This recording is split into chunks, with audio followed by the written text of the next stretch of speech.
ancestors gave me gifts to read cards, predict and heal. My name is Daphne, but spirit calls me Babylon. Angels communicate through numbers. Intuition is so deep. Hi everyone, welcome po sa inyong almost personal reading. I want you to know that this is a general reading, so you may resonate po sa buong reading na ito or baka konti lang, no? Say what's only yours. I also want you to know that this is a timeless reading, so whenever you find the video, the message is meant to find you. So tingnan natin ang nangyayari sa paligid. Our first card will be the Queen of Swords and the Five of Wands. Heightened ang energy natin, inis na inis, galit na galit, gustong manakit. Charing. Inis na inis lang, no? We don't, we condone violence. Ayan. Hindi po yung gustong manakit. Walang ganon. That's a joke. Anyway, going back to the reading with the Five of Wands. Medyo nagkaroon kasi kayo ng sabihin nating discussions. Nagkaroon kayo ng a little fight, if I may say. Hindi maganda. Parang na-trigger, nasundo, no, ni person ang pika mo. Parang si person yata ay mali ang pasok, no? Ang pasok ni person ay papalabas with the Empress. Ayan. I think meron ditong nagselos ka or pinagselos ka. Kung joke man yon at pinagselos ka, siguro you woke up at the wrong side of the bed at hindi maganda ang iyong timpla.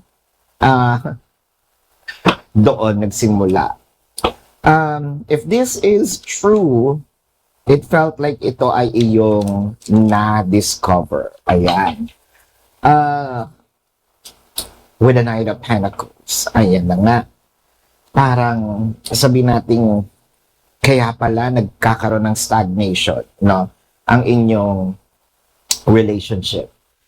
Parang feeling mo itong person na ito, pwede na nating wala naman kasi siyang name. Pwede natin tawagin itong si third party, no? Kahit hindi pa naman siya third party, gawin na lang natin siyang third party kasi it's you, your person.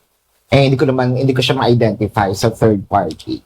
Kaya pala nagkaroon siya ng stagnation, hindi umuusad ang inyong relationship, may nanggugulo. Feeling natin, inaakit, nagpapaakit din naman si person. Ayan na nga. Knight of Pentacles. Let's clarify the Knight of Pentacles with the Five of Swords and the Strength card. Ang hirap nito, no? Kasi pilit mong pinoprotektahan ang relationship ninyo. Pilit mong sinisave kung ano pa yung meron kayo. Pero, syempre, di ba, kumbaga sa teammate kayo kayong dalawa to ni person Pero yung team mo pala, parang hudas na. Siya pala ang isa sa mga rason na pwedeng sumira dito sa inyong connection. So, kala mo kakampi mo siya, no? Kala mo teammate kayo. Aba, no? Kalaban mo na pala siya without you knowing. Kaya yun yung nakakapika, di ba? Ako save sa relationship natin. Pilit kong pinapaganda yung takbo ng relationship namin.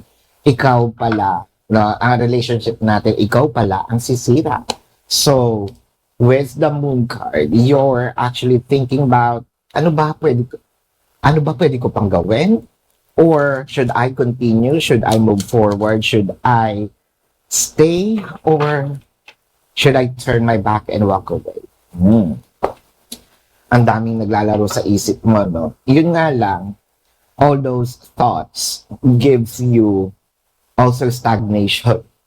You can't move. You can't decide if you're going to stay or you're going to leave. So should you? Kaya nga nandito tayo sa reading. Nandito tayo sa tarot reading. No? That's why you're here. What should you do with the Five of Pentacles? It felt like ikaw ito, no? Yung lalayo muna, chances are hindi ka magsasalita, pwedeng sabihin natin cool off, or really walk away. Magkakaroon dito ng coldness, no? Mafe-feel yun ni person, mafe-feel ni person yung pagkawala mo, no? It felt like kahit communication, you're not going to even share, you know, your 2 cents with your person. So the thing is, ano ba ang magiging effect nito? No, that's what I want to know. So, kasi medyo risk itong gagawin mo. Why? Kasi may third party na nga, tumalikod ka, now your person can do anything and everything, know what their hearts desire. So it's either, are they gonna miss you or are they going to push through dito sa third party, no? With the Two of Wands. So, ito namang iyong pananahimik is very, parang sabihin natin temporary, no? This ain't cutting off a person. This is you ejecting, no? Removing yourself from the equation para siguro bumaba din yung amats mo, no? Bumaba din yung galit mo. Or maiparamdam mo kay person na what it's like. How does it feels like without me, no? By your side. So let's see here with the Seven of Wands. So I think that your person is going to strategize something. Hoy, gusto kong dagukan tong person na to. Ay, strategize mo kung paano mamangka sa dalawang ilog. Siguro, this person is going to strategize on how to win you back, to talk to you. Tignan natin with the King of Cups. Parang gusto mo dito kasing malaman, ano ka ba, no, sa buhay ni person? Ano ba ang iyong lagay, no? Ano ang estado ko sa buhay mo? I think sasabihin nito ni person with the Ten of Wands. Ouch! Kasi bakit siya nahihirapan? I wanna know the Eight of Wands and the Eight of Pentacles. Nahihirapan siya kasi ayaw mo daw siyang kausapin. Kala ko nahihirapan siya, buti na lang, clarify ko.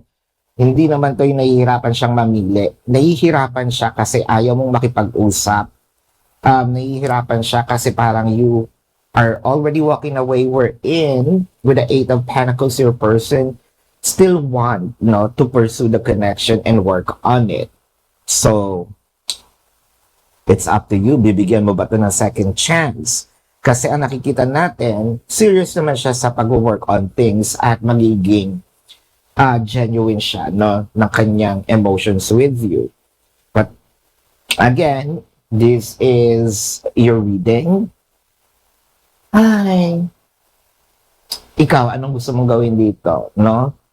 Kasi, this person somewhat betrayed you already. Let's check the zodiac sign of your person. This can be their sun sign or a placement in your chart, no? Pero bago yan, kung kayo po yung nakaka-resonate, let me know sa comment section. And kung meron po kayong mga tanong, dumiretso na kayo dun sa website, click the link, you will be routed to my website. Na dun yung name, number, QR code, amount per question. Take advantage of the 4 questions plus 1 kasi discounted na po yun. And if you want to book a private reading, nandun din po siya, no? So, let's check the zodiac sign of the person. This can be their sun sign or a placement in their chart. Syempre, reading mo to. Lalabas ang inyong zodiac sign if not placement ng iyong chart. I'm seeing Virgo, Leo, Sagittarius, Aries, Pisces, Taurus, Aquarius, Libra, and Capricorn. So this is your reading. Maraming salamat. Love and light. Namaste. See you po sa susunod na readings. Goodbye.